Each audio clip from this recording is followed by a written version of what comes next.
Hi hello welcome to Big TV. నేను మీ గౌతమి. విజయనగరంలో జరిగిన ఒక దారుణమైన సంఘటన. ప్రేమ పెళ్లికి ఒప్పుకోలేదని చెప్పి కన్న తల్లిని కూతురు కర్కశంగా ప్రియుడితో కలిసి అలాగే మరి కొంతమంది స్నేహితులతో కలిసి తల్లి గొంతు కోసి చంపిన ఘటన. అయితే నిజానికి ఇది విన్నప్పుడు అసలు ఆ పేగుబంధం అన్నది ఏమైపోతుంది? తల్లి బిడ్డల్ని చంపడం, బిడ్డలు తల్లిదండ్రులను చంపడం. సో కేవలం ప్రేమ కోసం అంటే 3 నెలలు 4 నెలల పరిచయమైన వ్యక్తి కోసం నూరేళ్ళు అంటే కనిపించిన తల్లిని ఈ విధంగా చంపడానికి మనసు ఎలా వస్తుంది? ఎందుకు ఆడపిల్లలు ఈ విధంగా తయారవుతున్నారు? కేవలం ఆడపిల్లలనే కాకుండా మగపిల్లలు కూడా అంటే ప్రేమ వ్యవహారం కావచ్చు, లేకపోతే పర్సనల్ విషయాలు ఏదొచ్చినా సరే ఒక మనిషిని చంపడమే దీనికి సొల్యూషన్ అని ఎందుకు కేవలం చావు ఒక్కటే పరిష్కారం అని ఎందుకు ఈ విధంగా చూస్ చేసుకుంటూ ఉన్నారు? సో ఈ ఇన్సిడెంట్ గురించి మాట్లాడదాం. ఇవాళ మనతో పాటు సోషల్ యాక్టివిస్ట్ మనోజ నామాల గారు ఉన్నారు. నమస్తే మ్యామ్. నమస్తే గౌతమి. రైట్. ప్రేమ కోసం కన్న తల్లి అని కూడా లేకుండా ప్రియుడితో చేతులు కలిపి తన తల్లిని పేక కోసి చంపేసి బావిలో పడేయడం. సో ముఖ్యంగా ఇక్కడ ఆడపిల్లలని లేదు, మగపిల్లలని లేదు మేడం. అది ఒకరికి ప్రేమ వ్యవహారం అవుతుంది, ఇంకొకరికి ఫ్రెండ్షిప్ అవుతుంది, లేకపోతే ఇంకొకరు ఇంకేదో వాళ్ళ విషయాలు బయటపడతాయనో ఏదో ఒకటి కారణాలుగా చూపించుకొని ప్రధానంగా ఈ చంపడమా లేకపోతే చావడమా. ఎక్కువ శాతం చంపేద్దాం, ఆ మనిషి లేకపోతే మనకి ఇంకా అడ్డు ఉండదు అన్నట్టు ఆలోచిస్తూ ఉన్నారు. సో ఏం చెప్తారు అసలు సొసైటీలో జరుగుతున్న ఈ పరిణామాలకి? ఇదేంటంటే యాక్చువల్గా ఈ పిల్లలు అనేటువంటి వాళ్ళకి దిద్దుబాటు నచ్చదు. అంటే సెల్ఫ్ రెస్పెక్ట్ ఎక్కువ అనమాట. నేనేంది వీళ్ళ మాటలు వినేది, నాకు ఏజ్ వచ్చేసింది, నేను లేకపోతే డిగ్రీ పాస్ అయిపోయాను, ఇంటర్ పాస్ అయిపోయాను, 10th పాస్ అయిపోయాను అంటే చాలా తోపులాగా ఫీల్ అయిపోయి తల్లి అనేటువంటి ఒక తల్లి దిద్దుబాటు అంటే ఎవరు చేస్తారు? తల్లి లేక తండ్రి చేస్తారు. ఈ సంఘటనలో యాక్చువల్గా ఇంతకుముందు ఈ అమ్మాయి మైనర్గా ఉన్నప్పుడు ఆ అబ్బాయి ఈ అమ్మాయి ప్రేమించుకుంటారని తెలియగానే ఆ తల్లి ఏం చేసింది, కానీ అందరి తల్లుల్లాగా ఆమె కూడా సైలెంట్ అయిపోయింటే ఇక్కడ దాకా వచ్చేది కాదు విషయం. ఇది వేరే రకంగా మలుపు తిరిగి ఉండేది. ఎప్పుడైతే ఈ అమ్మాయి ప్రేమిస్తుంది ఒక పిల్లవాడిని ఒక మైనర్గా ఉండి అని తెలిసిందో ఆ తల్లి అందరి తల్లుల్లాగా కాదు, అందరంటే నేను ఇక్కడ అందరంటే అందరని కాదు, కొంతమంది తల్లులు ఈ మధ్యకాలంలో కూతుర్ని పట్టించుకోకుండా వదిలేస్తే మళ్ళీ ఆమె వెళ్ళి ప్రేమ పెళ్లి చేసుకున్నాక ఆమెను తీసుకొచ్చి చంపేయటం ఇలా జరిగినాయి. ఇప్పుడు మనం చూసిన కేసులన్నీ కూడా ఇష్టం లేని పెళ్లి చేసుకున్న కూతుర్ని చంపేయడము, అల్లుడిని చంపేయడము, ఇద్దరిని కలిపి తగలబెట్టేయటం ఇలాంటి సంఘటనలు చూసాం. కానీ ఈ సంఘటనలో కొద్దిగా రివర్స్ ఉంది. ఎలాగంటే తల్లి చూసి మందలిచ్చి కూతురి మీద ఎవరైతే ప్రేమించి ఇష్టపడ్డారో వాడి మీద కేసు పెట్టి, హరికృష్ణ అనుకుంటా అబ్బాయి పేరు, ఆ పిల్లోడి మీద కేసు పెడితే వాళ్ళు తీసుకుపోయి జైల్లో కూడా పెట్టడం జరిగింది. ఆ కక్ష పెట్టుకొని అంటే జైలుకి వెళ్తే ఈ విధంగా కూడా చేస్తారనమాట. అంటే జైలుకి వెళ్తే ఇంకా పర్మనెంట్గా బయటికి రానియకూడదు, ఈ లెక్కన అంతే కదా. వీడేం చేశాడు, అక్కడ మంచి చెడు నేర్చుకోవాలి కదా, దాంట్లో చెడు ఎక్కువ నేర్చుకున్నాడు. అంటే బయటికి వెళ్ళాక ఎలా చంపేయాలి, నన్ను జైలుకి పంపిస్తుందా ఈ మనిషి వాళ్ళ అమ్మని, అంటే ఆ అమ్మాయి వీడు ఎవరైతే ప్రేమించాడో వాళ్ళు యాక్చువల్గా వాడిని పోక్సో చట్టం కింద ఈ అమ్మాయిని మైనర్గా ఉన్నప్పుడు చేశాడని చెప్పి జైల్లో పెట్టారు. ఆ టైంలో ఈ అమ్మాయి వాళ్ళ అమ్మని ఎలా చంపాలి, బయటకు వచ్చాక ఆనవాళ్ళు లేకుండా ఎలా చంపాలి, మనకి టీవీల్లో కూడా ప్రియురాలి హ్యాండ్ లేకుండానే ముందు అక్కడ ఎస్టాబ్లిష్ స్కెచ్ చేసుకున్నాడు. మేబీ ఫోన్లు కూడా మాట్లాడుకొని ఉంటారేమో మనకు తెలియదు, జైల్లో మరి ఫోన్ అనుమతి ఉందో లేదో నాకు తెలియదు. సో ఈ అమ్మాయిని బయటకు వచ్చేసాడు. బయటకు వచ్చిన తర్వాత ఈ అమ్మాయికి మేజర్ అయిపోయింది. ఈ అమ్మాయి వెళ్ళి వాళ్ళ అమ్మని అడిగింది, ఏమ్మా మొన్నటిదాకా నేను మైనర్ అని చెప్పి కదా నువ్వు నాకు కాబోయే నాకు ఇష్టమైనటువంటి అంటే 18 సంవత్సరాలు పెంచిన తల్లిదండ్రులు ఇష్టం లేదు, నిన్నగాక మొన్న వచ్చినోడు కావాల్సి వచ్చాడు దానికి. అందుకని ఏం చెప్పింది, నేను నా ప్రియుడు నేను పెళ్లి చేసుకుంటాము, మీరు పర్మిషన్ ఇచ్చేస్తే మీరు జెండా ఊపేస్తే మేము వెళ్ళిపోతాము అని అడిగింది. అడిగితే కుదరదమ్మా అలాగా అని చెప్పి ఈమె మళ్ళీ అడ్డుపడింది. కుదరదు, అలాగా చేసుకోవడానికి లేదు, వద్దు, అసలే జైలుకి వెళ్ళి వచ్చాడు వాడు, వద్దు అని చెప్పి మంచిగా చెప్పాలని ఆవిడ ట్రై చేసింది. ఆ చేసిన పాపానికి నమ్మించి అలా మనం వాష్రూమ్కి వెళ్దాం రా అని చెప్పి వాళ్ళ అమ్మని తోడు తీసుకెళ్ళి అక్కడ ఈడు కూడా జైలు నుంచి బయటకు వచ్చాడు. వచ్చిన తర్వాత ఇద్దరు కలిసి మాట్లాడుకొని ఉంటారు, మళ్ళీ తిరుగుతున్నారంట ఇద్దరు, మంచిగా మాట్లాడుకోవడం తిరగటం ఇవన్నీ చేస్తున్నారు ఎప్పట్లాగానే. పాత కథే మళ్ళీ పాత కథ రిపీట్ అయిపోయింది. సో అలా వెళ్ళి మాట్లాడుకుని తల్లిని ఎలా చంపాలో ప్లాన్ చేసుకున్నట్టున్నారు. ఒక మంచి రోజు చూసి వాళ్ళ అమ్మని అమ్మ నేను అట్లా వాష్రూమ్కి వెళ్ళాలి నువ్వు కూడా తోడురా అని చెప్పి తల్లిని తీసుకుని పోయి అక్కడ ముందుగానే వాళ్ళ ఫ్రెండ్స్ని పెట్టుకొని అంతా కూడబలుక్కొని ఒక దగ్గర ఉన్నట్టున్నారు. ఆ అబ్బాయి కూడా ఉన్నాడు అక్కడ.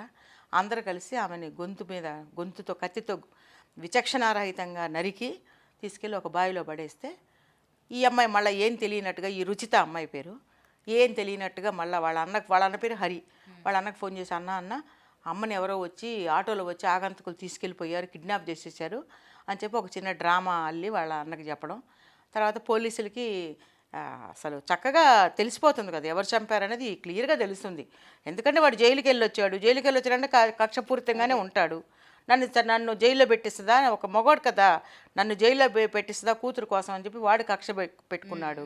బయటకు వచ్చినాక ఇద్దరు మళ్ళీ తిరగడం మొదలుపెట్టారు. మళ్ళీ వారిచ్చింది వాళ్ళమ్మ, వద్దు వాడు అసలే జైలుకి వెళ్ళొచ్చాడు, మంచి బుద్ధులు ఉండవు. ఏం చెప్పిందో మరి, కూతురు బాగోగుల కోసమే కదా చెప్పుంటుంది, వద్దు వాళ్ళకి మనకి సరిపడదు. అలా చెప్పిన తర్వాత కూడా అమ్మాయి మనసులో పెట్టుకుని వాళ్ళమ్మ తమకు అడ్డుగా ఉందని గ్రహించి వాళ్ళమ్మని చంపేసి దారుణంగా తల్లి నన్ను గన్న తల్లి ఇవన్నీ కూడా పాడడానికి పాటలు, అమ్మ రుణం తీర్చుకోలేము, లేకపోతే పెదవే పలికిన పాటలు ఉన్నాయి కదమ్మా, అవన్నీ వినటానికిను రాయడానికి పాటల్లో మన కవిత్వాలు రాసుకోవడానికి, అమ్మ బొమ్మ వేసి బిడ్డ బొమ్మ వేయడానికి తప్ప ఇవాళ రేపు అనట్లేదు. రేపు అనేదానికి ఇంకా భయంకరంగా ఉండబోతుంది. అది నేను చెప్పాను. ఇవాళ మళ్ళీ మనం నెక్స్ట్ సంవత్సరం ఇంటర్వ్యూ చేసినా కూడా ఇలాంటి సంఘటనలు జరుగుతాయి. ముందు కూడా చాలా భయంకరమైనటువంటి రోజులు రాబోతున్నాయి. మానవ సంబంధాలకి విలువ లేదు, కేవలం ఒక డబ్బుకు మాత్రమే విలువ ఉంది. నా దృష్టిలో అంతే, డబ్బుకు మాత్రమే విలువ ఉంది. అప్పుడు మీరు కూడా అడిగారు నన్ను చాలాసార్లు, మేడం మరి మీ దృష్టిలో డబ్బు ఏంటి అంటే, నా దృష్టిలో డబ్బు ఆ మూల. ఫస్ట్ మనుషుల మధ్య రిలేషన్స్, అనుబంధాలు, ఆప్యాయతలు, ప్రేమలు ఇవి కావాలి. డబ్బు ఉండాలి, ఎంతవరకు ఉండాలి అంతవరకు ఉండాలి. కానీ ఈ కేసులో డబ్బు ఎందుకు వచ్చింది మేడం అంటే, తల్లిని చంపేసిందంటే అది కేవలం ఎందుకు చంపేసింది అనుకుంటారు మీరు? వాడితో కలిసి చట్టాపట్టలు వేసుకుని తిరిగి వాడేదో లగ్జరీ లైఫ్ ఇప్పిస్తాను, నిన్ను అక్కడ పెడతాను, నిన్ను ఆ శిఖరంలో పెడతాను, నిన్ను అసలు కాలు కింద పెట్టకుండా చూసుకుంటాను, నీ కోసం కారు కొనిస్తాను, నీ కోసం అవి కొనిస్తాను, ఇవి కొనిస్తాను, ఏ పని చేసైనా నిన్ను బతికించుకుంటాను, లేకపోతే నిన్ను మహారాణిలో చూసుకుంటాననే మాయ మాటలకి ఆడపిల్లలు లొంగిపోయి. కానీ ఇక్కడ ఒక విషయం వాళ్ళు గుర్తించట్లేదు. ఓకే, మనకి ఎవరైతే అడ్డు ఉన్నారో వాళ్ళ అడ్డు తొలగించేద్దాం అనుకుంటున్నారు, కానీ దాని తర్వాత మళ్ళీ వాళ్ళు ఏమైనా కలిసి ఉంటున్నారా?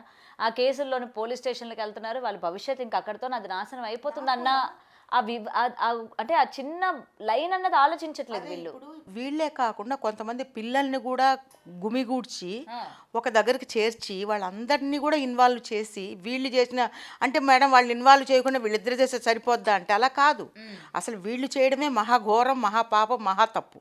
అంతేకాకుండా వేరే కుటుంబాల పిల్లల్ని కూడా తీసుకొచ్చి ఇందులో ఇన్వాల్వ్ చేసి వాళ్ళ సలహా సంప్రదింపులు, ఏందో ఒక ఆటలాగా అనమాట. ఒక ఆట సినిమాల్లో చూపిస్తారు కదా, అందరు కలిసి ఒక మారుమూల అడవుల్లోకి వెళ్ళి ఒక మనుషులను చంపడం, ఎవరినో చంపడం, ఏ జంతువులను చంపడం సరే, ఇక్కడ అందరూ స్కెచ్ చేసి ఒక కన్న తల్లిని చంపడానికి మిగిలిన వాళ్ళు ప్రేరేపించి ప్రోత్సహించి వీళ్ళని ఎంకరేజ్ చేసి చంపేశారు అంటే ఇక్కడ తల్లి దిద్దుబాటు బిడ్డకి నచ్చలేదు. అంతే కదా, తల్లి మందలిస్తుంది, అది కూతురికి నచ్చలేదు అంటే మంచి చెప్తే ఎవరికి నచ్చదు.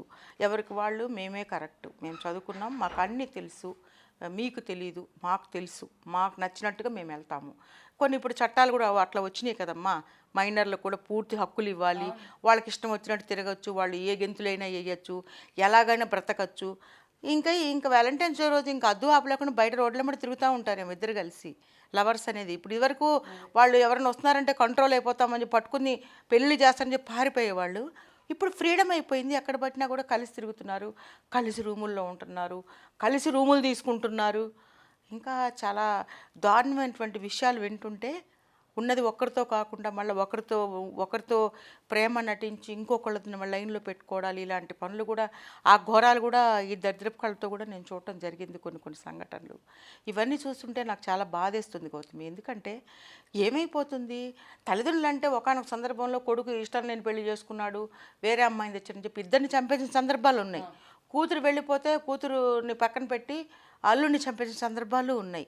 ఆ తర్వాత మా కులం కాకుండా వేరే కులం వాడిని చేసుకుందని చంపిన సందర్భాలు ఉన్నాయి. కానీ ఇక్కడ రివర్స్లో వాళ్ళ బిడ్డలే, అంటే ఈ తల్లులకి ఎవరైతే తమ వేలతో తమ కళ్ళే పొడుచుకున్నట్టు అయిపోయింది ఇప్పుడు. అంతే కదా, తమ కడుపులో నుంచి వచ్చిన బిడ్డలే ఇంతకాలం పెంచి పెద్ద చేసి వాళ్ళ చదువులకు చదివించి వాళ్ళు బాగుపడాలి, మంచి ఉద్యోగాలకు వెళ్ళాలి, మంచి అబ్బాయిని పెళ్లి చేసుకోవాలని ఆశపడే తల్లిదండ్రులకి ఇలా ఎక్కువగా ఆశపడితే జరగబోయేది మరణమే. ఇప్పుడు ఆ తల్లి ఏం పాపం చేసింది, కత్తి పెట్టి నరికేసేసి తీసుకెళ్ళి ఒక దిగుడు బావిలో పడేశారు.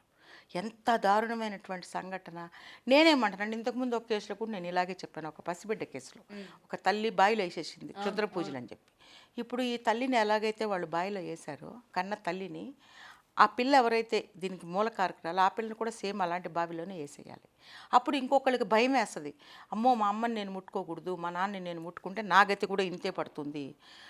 అంటే నేనేమంటున్నానంటే శిక్షలు కొంచెము తీవ్రతరంగా ఉండాలి. తీవ్రంగా కఠినమైన శిక్షలు, తీవ్రతరంగా కఠినమైన శిక్షలు అమలుపరచాలి. ఎందుకంటే తల్లిని బిడ్డ చంపడం అనేది ఇక్కడ చాలా, నేను ఈ మధ్యకాలంలో ఒకే ఒక సంఘటన విన్నానమ్మా. తల్లిని చంపినటువంటి ఒక అబ్బాయి, వాడు కూడా, వాడికి ఒక వ్యసనాలు ఉన్నాయి, వాడి మైండ్ సరిగా ఉండదు, డ్రగ్స్ తీసుకోవడం అన్ని అలవాట్లు ఉన్నాయి వాడికి. ఆ అలవాట్లలో పడిపోయి వాడు కన్న తల్లిని దారుణంగా తెల్లాపూర్లో ఒక విల్లాలో జరిగింది ఈ మధ్య, ఒక 6 నెలలు 3-4 నెలలు అయింది. తల్లిని దారుణంగా చంపేశాడు వాడు, తుపాకీ పెట్టేది ఎదుటి కాల్చి పడేశాడు, కత్తితో అనుకుంటా నరికేశాడు. అలాగనే అలాంటి కేసులు మళ్ళీ ఇది ఇంకొక కేసు, ఈ నెలలో ఈ మధ్యకాలంలో ఇంకొక కేసు, తల్లిని నరికేసి బావిలో వేసేసి. సో కనీసము వాళ్ళకి జ్ఞానం అనేది ఉంటే మళ్ళా తర్వాత మా పరిస్థితి ఏంటి, మేమేమన్నా అనుభవిస్తామా? జైలుకు పోవడమే కదా, ఆమె జైలుకు పోవాలి, వాడు జైలుకు పోవాలి. వీళ్ళు వెళ్ళడం కాకుండా వేరే వాళ్ళ బిడ్డల్ని కూడా వీళ్ళు జైలుకు తీసుకెళ్తున్నారు. నాకు తెలిసినంతవరకు మానవ సంబంధాలు లేవు గౌతమి, ఉన్నాయని అందరూ భ్రమలో బ్రతికేయాలి అంతే. ఒక భ్రమలో బతుకుతున్నారు అందరూ, నిజంగా లేవు. ఏ మాత్రం కూడా తల్లి తండ్రి పెద్దలు అనే గౌరవాలు ఇవాళ రేపు కనుమరుగైపోతున్నాయి. ఇలాంటి విలేజెస్లో అయితే ఇంకా దారుణంగా వాళ్ళకి చదువులు కూడా సరిగా అబ్బిచావు. ఆ చిన్న ఏజ్లో కాలేజీకి వెళ్ళడం అంటే వాళ్ళు ఏంటంటే ఒక థ్రిల్గా ఫీల్ అవుతున్నారు. కాలేజ్ అంటే ఓహో ఇదే నా లైఫ్. అక్కడ ఒక అబ్బాయి దొరకంగానే ఏందో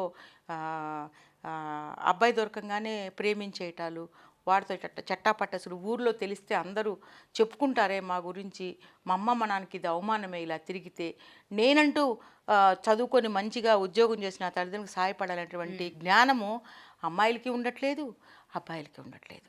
ప్రేమ అనేటువంటి ఒక గుడ్డిగా ప్రేమలో పడిపోయి అదొక అట్రాక్షన్ని ప్రేమ అనుకుంటున్నారు వాళ్ళు. ఒకళ్ళనొకళ్ళు ఇష్టపడడం అనేది, చూసి ఇష్టపడడం అనేది ప్రేమ అనుకుంటున్నారు వాళ్ళు. అదంతా ఒక భ్రమ, అది కొంతకాలమే ఉంటుంది. తర్వాత అంతా ఇద్దరి మధ్య చాలా ప్రాబ్లమ్స్ వస్తాయి, చాలా గొడవలు వస్తాయి, ఫైనాన్షియల్గా చాలా స్ట్రగుల్ అవుతారు అన్న జ్ఞానము ఈ కాలం పిల్లలకు ఉండటం లేదు, ఎక్కువగా విలేజెస్కి.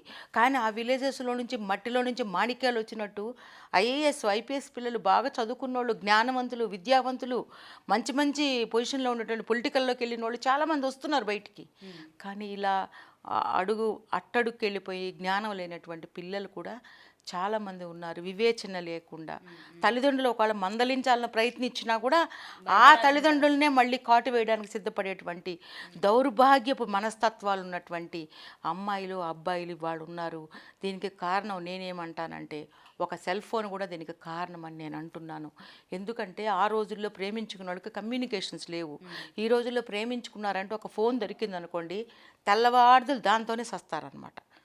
సస్తారంటే దాంతోనే ఉంటారు. ఇంట్లో తల్లిదండ్రులు కనిపించరు, ఇంటికి వచ్చే బంధువులు కనిపించరు, అన్నదమ్ములు అక్కజల్లులు ఎవరు కనిపించరు.